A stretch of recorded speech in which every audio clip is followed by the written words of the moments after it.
Alright, guys.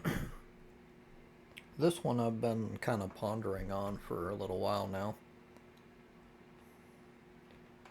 But yeah, I'll go ahead and get into it. I've sort of laid out some of this. Some of it's a little bit more scripted, some of it's like just highlights. We'll see how it goes.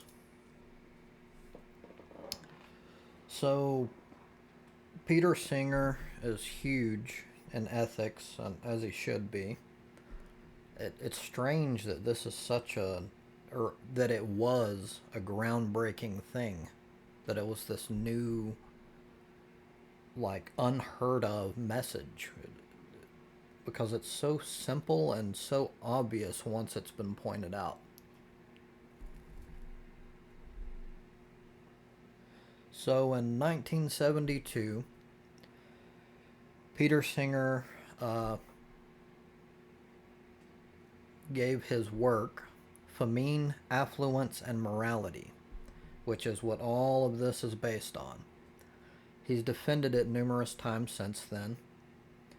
But yeah, that's what it's all about.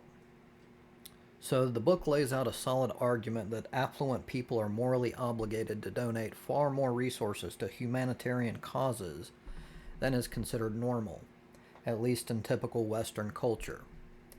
It was inspired by the starvation of Bangladesh Liberation War refugees, although it's only used as an example of a greater point that applies to ethics in general. This has been one of the most significant breakthroughs in modern ethics, in my opinion, and also one with its fair share of controversy. To put it bluntly, people don't like it. And it's kind of obvious why. It makes them feel bad. But I'll go more into this later. To break it down to the core takeaway, it's really simple. If it's within our power to use our wealth to reduce suffering without thereby sacrificing something of comparable moral significance, then we must morally do it.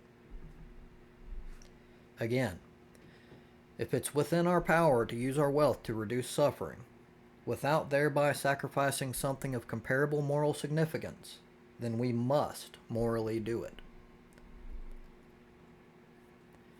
To date, I've never found one satisfactory retort to it that isn't in some way flawed logically.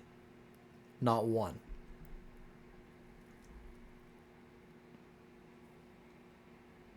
It's actually, I've used it as a sort of social experiment, I guess, on several people, and I can't remember all of the answers, but it's been interesting how, in my opinion, how people use mental gymnastics to try to make themselves feel better or to try to dig out, because people just don't like thinking of themselves as immoral or evil.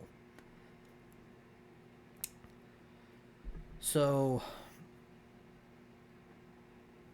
it should be pretty obvious. Hunger, disease, disability, death, and other forms of suffering are bad. This is step one in the argument. The luxuries that we commonly spend our money on are of no great moral significance.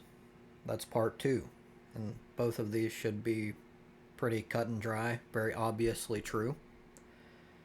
By donating to the incredibly efficient relief agencies available to us, we could prevent hunger, disease, disability, death, and other forms of suffering. Obvious. That is part three. Part four, in the end, the last premise.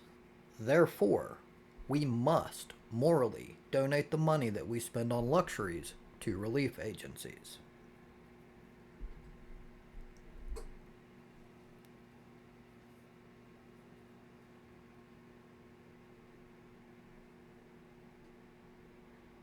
I don't believe there is a logical way out. I really don't. It's we just we We use all sorts of different mechanisms to try to escape it.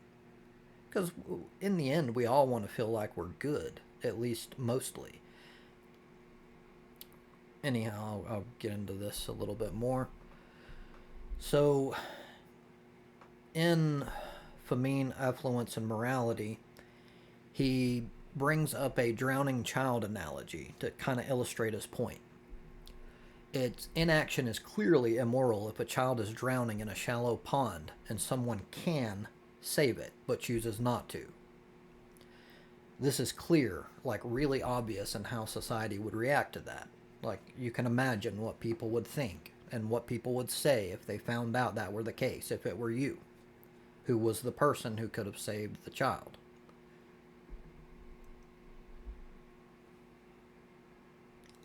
So, nor, this is him kind of expanding, nor does placing greater geographical distance between the person in need and the potential helper reduce the latter's moral obligations, not without inconsistent logic.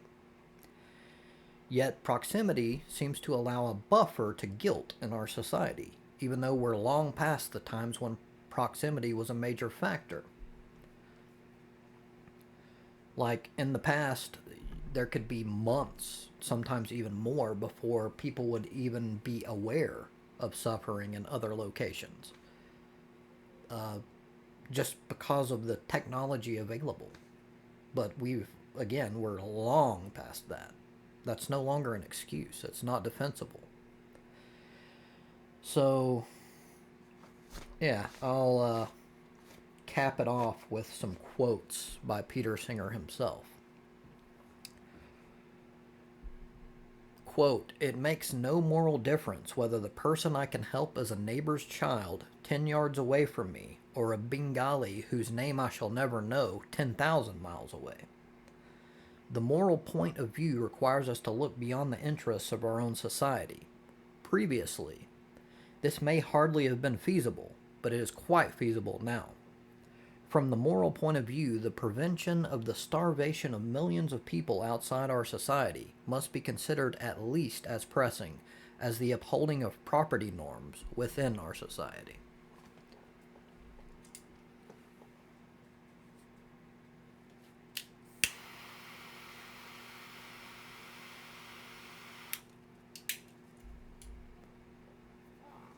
End quote. Quote, "The principle makes no distinction between cases in which I am the only person who could possibly do anything and cases in which I am just one among millions in the same position." He brings this up because it's one of the most common arguments. It's one of the mental gymnastics that I brought up that people use. And we have a lot of can't think of the word.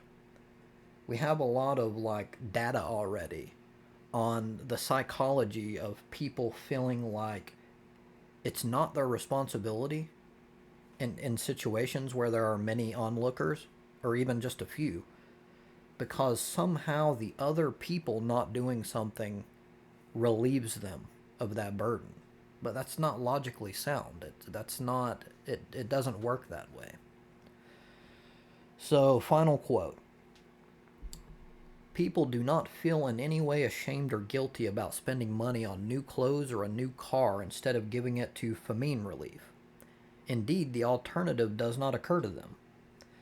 This way of looking at the matter cannot be justified. When we buy new clothes, not to keep ourselves warm, but to look well dressed, we are not providing for any important need."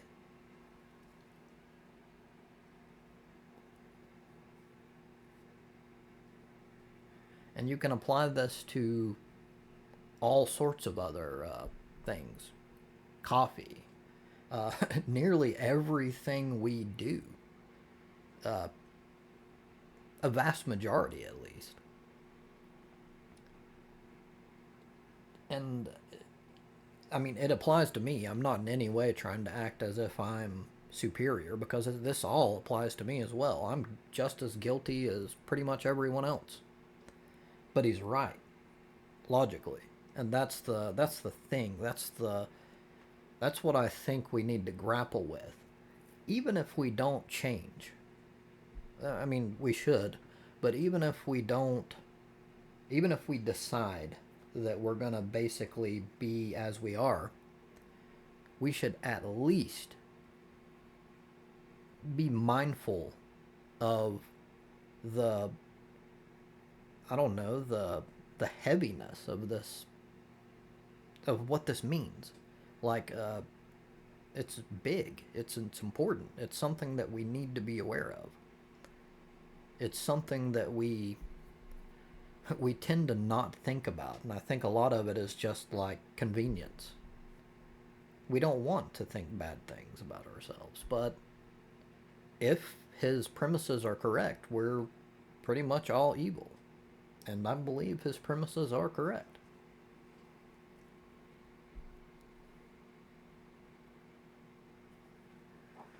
I'd be interested to hear any arguments against his logic to see. I don't know. It's entirely possible you'll have some decent logical premises to combat it. Or them. I don't know. But in my experience, it doesn't happen. So, yeah, even if not, I'm just curious as to what people think about it. Like, what does it. How does it make you feel? Uh, is it something that you've ever thought about before? I can say for me personally, I've never considered this at all. Before I learned about Peter Singer, this was like it was like a massive revelation, and that's weird because it's so right there.